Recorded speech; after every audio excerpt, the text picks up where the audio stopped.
ನಮಸ್ಕಾರ ಸ್ನೇಹಿತರೆ, ಪ್ರಕೃತಿ ಕನ್ನಡ ಯೂಟ್ಯೂಬ್ ಚಾನಲ್ಗೆ ಸ್ವಾಗತ. ಇವತ್ತು ನಾವು ನಮ್ಮ ತೋಟದಲ್ಲಿ ಯಾವುದೆಲ್ಲ ತರಕಾರಿಗಳನ್ನು ಬೆಳೆದಿದ್ದೀವಿ ಅಂತ ತೋರಿಸ್ತೀನಿ. ನಮ್ಮ ತೋಟ ಏನು ತುಂಬ ದೊಡ್ಡದಾಗೇನಿಲ್ಲ, ಚಿಕ್ಕದಾಗಿ ತೋಟ ಇದೆ.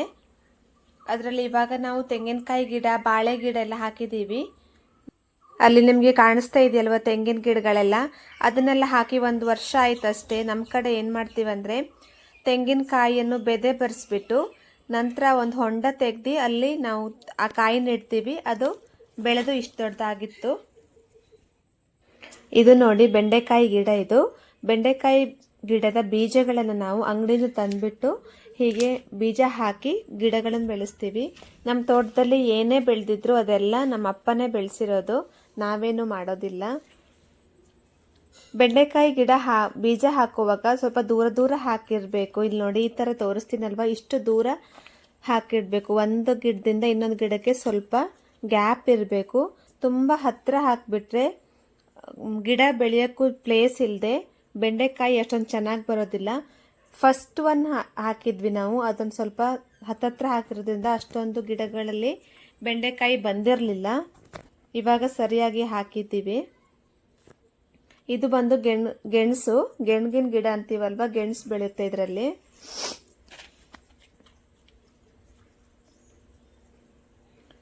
ಇದು ತೊಂಡೆಕಾಯಿ ಚಪ್ರ. ನಾವು ತೊಂಡೆಕಾಯಿನ ಯಾವತ್ತೂ ನೆಲದಲ್ಲಿ ಬೆಳೆಯೋಕ್ಕಾಗೋದಿಲ್ಲ. ತೊಂಡೆಕಾಯಿನ ಚಪ್ರ ಮಾಡಿಬಿಟ್ಟೆ ತೊಂಡೆಕಾಯಿ ಬೆಳಿಬೇಕು. ನೋಡಿ ಎಷ್ಟು ಚೆನ್ನಾಗಿ ತೊಂಡೆಕಾಯಿಗಳೆಲ್ಲ ಬಿಟ್ಟಿದ್ದಾವೆ ಅಂತ. ಈ ತರಕಾರಿ ಗಿಡಗಳೆಲ್ಲ ಬೆಳೆಸ್ತೀವಲ್ವಾ, ಅದು ಯಾವುದಕ್ಕೆ ನಾವು ಕೆಮಿಕಲ್ ಅಂದರೆ ರಾಸಾಯನಿಕ ಗೊಬ್ಬರ ಏನು ಯೂಸ್ ಮಾಡೋದಿಲ್ಲ. ಸಗಣಿ ಗೊಬ್ಬರ ಯೂಸ್ ಮಾಡ್ತೀವಿ ಮತ್ತು ನೀರು ಬಿಡ್ತೀವಿ ಅಷ್ಟೇ, ಬಿಟ್ಟರೆ ಬೇರೆ ಏನು ರಾಸಾಯನಿಕವಾಗಿ ಬೆಳೆಯೋದಿಲ್ಲ. ಇದೆಲ್ಲ ಆರ್ಗ್ಯಾನಿಕ್ ಆಗೇ ಬೆಳೆದಿದ್ದೀವಿ ನಾವು. ತುಂಬ ಚೆನ್ನಾಗಿ ಬರುತ್ತೆ ಗಿಡಗಳೆಲ್ಲ. ಕೆಲವೊಮ್ಮೆ ನಾವು ಅಂದ್ಕೊತೀವಿ ಏನಂದರೆ ಕೆಮಿಕಲ್ ಫರ್ಟಿಲೈಸರ್ ಹಾಕಿದ್ರೆ ಅಷ್ಟೇ ಗಿಡಗಳು ಚೆನ್ನಾಗಿ ಬರುತ್ತೆ, ಇಲ್ಲಾಂದರೆ ಗಿಡಗಳು ಚೆನ್ನಾಗಿ ಬರೋದಿಲ್ಲ ಅಂತ. ಅದೆಲ್ಲ ತಪ್ಪು. ನಾವು ಆರ್ಗ್ಯಾನಿಕ್ ಆಗಿ ನೀಟಾಗಿ ಬೆಳಿಬಹುದು ಗಿಡಗಳನ್ನು. ಸಗಣಿ ಗೊಬ್ಬರ ಇದ್ರೆ ಅದನ್ನು ಹಾಕಬಹುದು. ಮತ್ತು ನಮ್ಮಪ್ಪ ಏನು ಮಾಡ್ತಾರೆ ಅಂದರೆ, ಗಿಡಗಳಿಂದ ಎಲೆಗಳೆಲ್ಲ ಉದುರು ಬೀಳ್ದಿರ್ತೀವಲ್ವ, ಅದನ್ನೆಲ್ಲ ಸುಟ್ಟು ಅದ್ರದ್ದು ಬೂದಿನ ಗಿಡಗಳಿಗೂ ಹಾಕ್ತೀವಿ ನಾವು. ಅದರಿಂದನೂ ಚೆನ್ನಾಗಿ ಗಿಡಗಳು ಬರ್ತವೆ.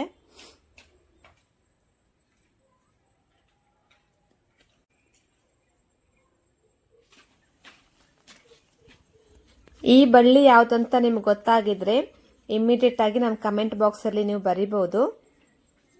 ನೋಡಿ, ಭೂಮಿನೇ ಕಾಣಿಸಲ್ಲ, ನೆಲನೇ ಕಾಣಿಸಲ್ಲ, ಪೂರ್ತಿ ಬಳ್ಳಿಗಳಿಂದನೇ ತುಂಬ್ಕೊಂಡ್ಬಿಟ್ಟಿದೆ. ಇದು ಯಾವುದಂದ್ರೆ ತೋರಿಸ್ತೀನಿ ನೋಡಿ. ಇದೇ ಸೌತೆಕಾಯಿ. ಇದು ಸ್ವಲ್ಪ ಸರಿಯಾಗಿ ಬೆಳೆದಿಲ್ಲ, ನೀಟಾಗಿರೋದನ್ನು ತೋರಿಸ್ತೀನಿ. ನೀವೇನಾದರೂ ನಮ್ಮ ಚಾನಲನ್ನು ಸಬ್ಸ್ಕ್ರೈಬ್ ಮಾಡ್ಕೊಳ್ದೆ ನೋಡ್ತಾ ಇದ್ರೆ ದಯವಿಟ್ಟು ನಮ್ಮ ಚಾನಲನ್ನು ಸಬ್ಸ್ಕ್ರೈಬ್ ಮಾಡಿ, ಲೈಕ್ ಮಾಡಿ ಮತ್ತು ಶೇರ್ ಮಾಡಿ. ಇಲ್ಲಿ ಒಂದು ಸೌತೆಕಾಯಿ ತೋರಿಸ್ತೀನಿ. 2 ಒಟ್ಟೊಟ್ಟಿಗೆ ಬೆಳೀತಾ ಇದೆ, ನೋಡೋಕ್ಕೆ ತುಂಬಾ ಚೆನ್ನಾಗಿ ಅನಿಸುತ್ತೆ. ಈ ಬಾರಿ ಸೌತೆಕಾಯಿ ತುಂಬ ಜಾಸ್ತಿನೇ ಬೆಳೆದಿದೆ, ಕೆಟ್ಟೋಗಿಲ್ಲ. ಕೆಲವೊಮ್ಮೆ ಚಿಕ್ಕದಾಗಿ ಅಲ್ಲೇ ಉದುರಿ ಬಿದ್ದೋಗ್ತವೆ. ಈ ಸಾರಿ ಹಾಗೇನಾಗಿಲ್ಲ, ತುಂಬ ಚೆನ್ನಾಗಿ ಬಂದಿದೆ.